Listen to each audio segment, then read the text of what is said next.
Donc, suite à ce déclic, vous avez décidé de vous consacrer aux études de recherche et non de la mémorisation. Eh bien, oui. Pourquoi? Parce que, du coup, avec ce concours-là de ce jeune Bosnien, que Dieu le garde, je ne sais pas d'ailleurs ce qu'il est devenu. J'espère qu'il va très bien. Il a été ma première recherche, hein, c'est-à-dire avant ça, personne ne m'a demandé de faire une recherche, peut-être, bon, certainement, parce que le plus aîné, il croit que j'avais d'abord à étudier et par la suite on arrive à la recherche.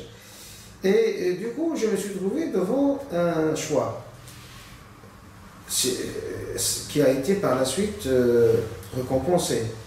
Bon, j'ai choisi de faire la recherche et non pas la mémorisation à partir de ce jour-là.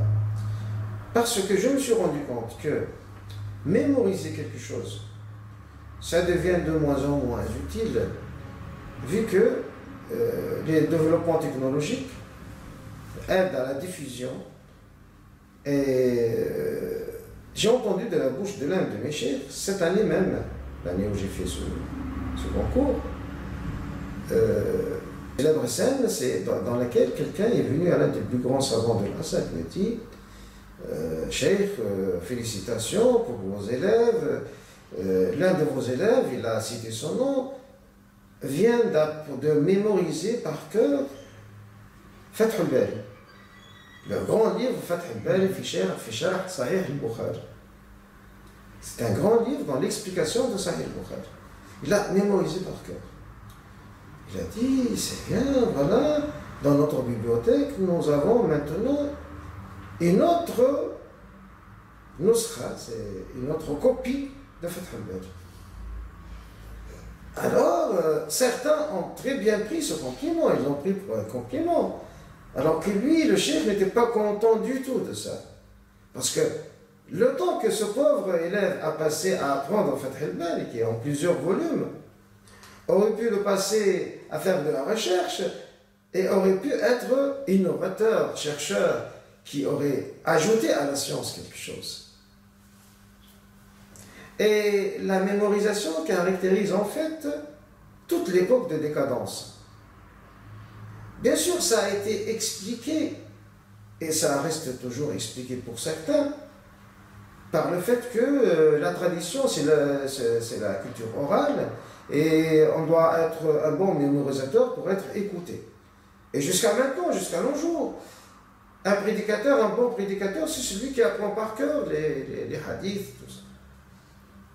Mais a-t-on besoin seulement de prédicateurs? J'accepte qu'un bon prédicateur, pour qu'il soit bien accueilli par le peuple, oui, il doit apprendre par cœur le maximum.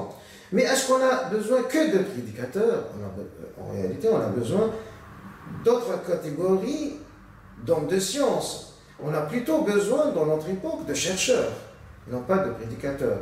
Oui, les prédicateurs restent toujours dans leur place, ils sont respectables, vénérables, et la mémorisation a toujours sa place, mais à côté d'eux, il doit y avoir des chercheurs qui, eux, savent trouver les réponses aux nouvelles questions qui leur sont adressées.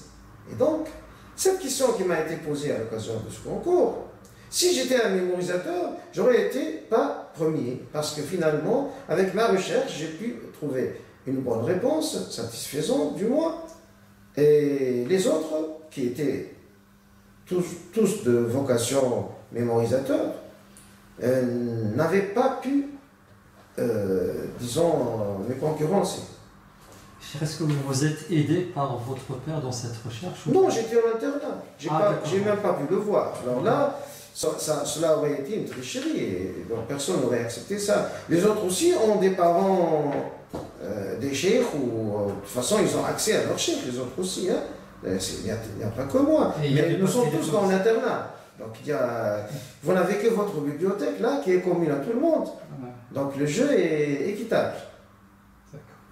Et d'ailleurs, on a mis une consigne, il est interdit d'aller en dehors des bibliothèques du lycée.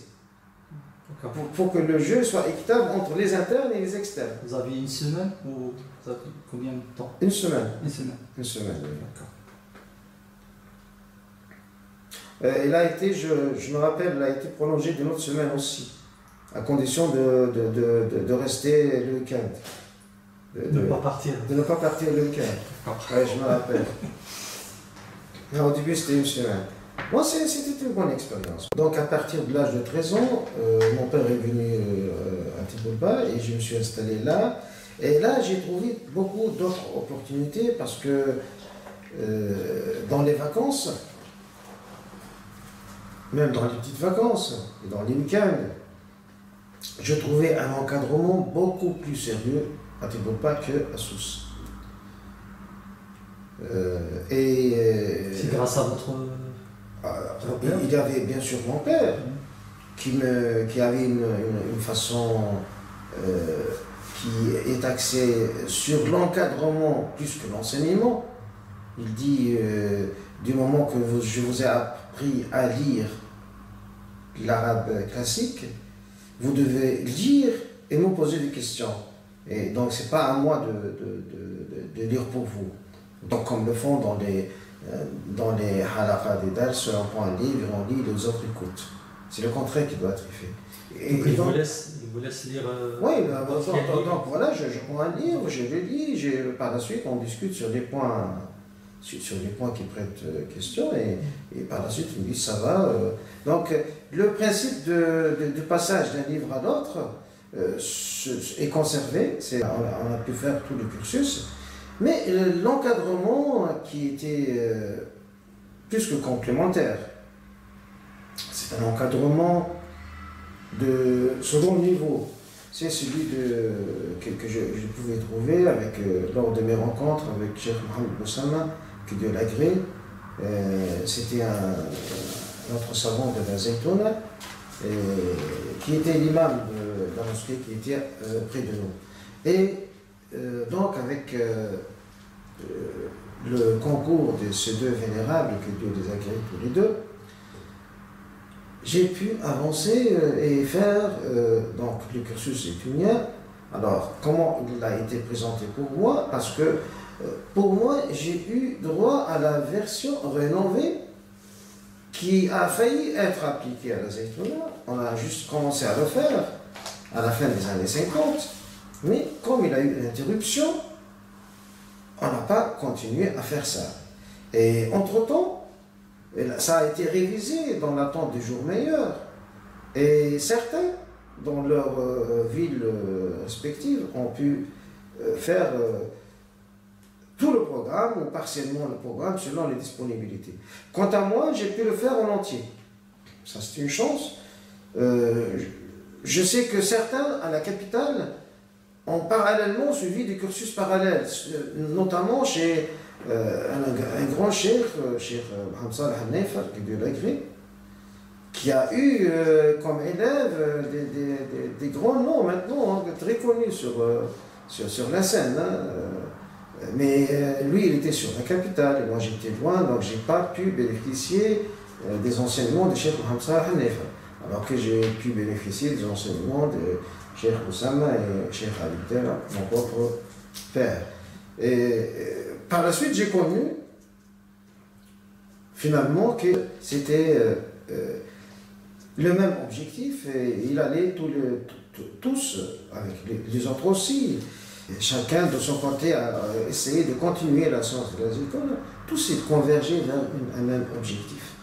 C'est de permettre la renaissance d'une nouvelle promotion d'hommes de science. Alors, de quel niveau ces hommes de science? C'est à eux-mêmes de fixer leur niveau par l'assiduité, par la dévotion qu'ils vont avoir et surtout par la vocation. Si on a réellement la vocation, on doit sacrifier beaucoup de choses. Mais si on n'a pas réellement la vocation, on est emporté par les autres tendances de la vie, qui ne sont pas forcément des tendances mauvaises, mais ce ne sont pas les tendances scientifiques qui peuvent aboutir à l'objectif du cursus zaytounien.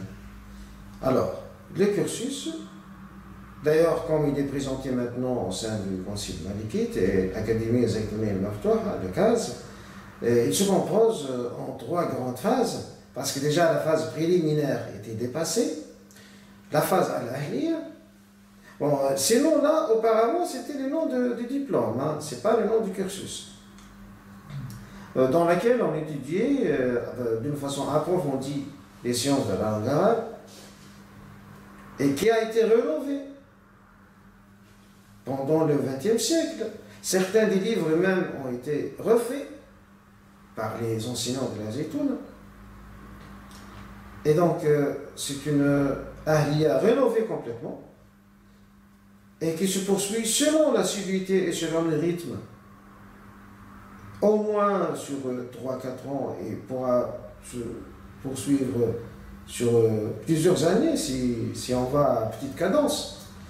Par la suite, ce sera tahsil, c'est donc le cycle, premier cycle supérieur, c'est le premier et le second cycle supérieur. Normalement, le tahsil, tel qu'il a été conçu, il doit donner des professeurs pour la Zaytouna. Donc, c'était un cycle équivalent à la maîtrise.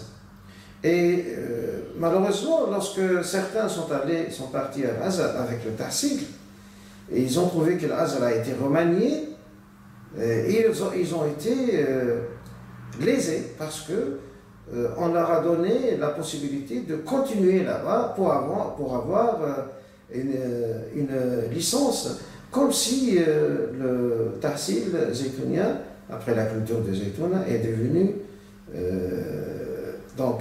par rapport à celui de l'Azhar, moins classé, alors qu'auparavant c'était le contraire.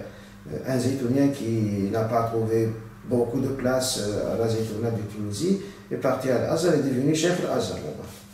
Et bien sûr, c'était un grand savant, mais de toute façon, en Tunisie, il n'a pas trouvé facilement sa place. Et donc ça prouve que le niveau scientifique, auparavant, c'était celui de la Zaytouna est plus grand. Mais c'est toujours comme ça, quand on se déplace d'une institution à une autre, on doit sacrifier certaines années d'études.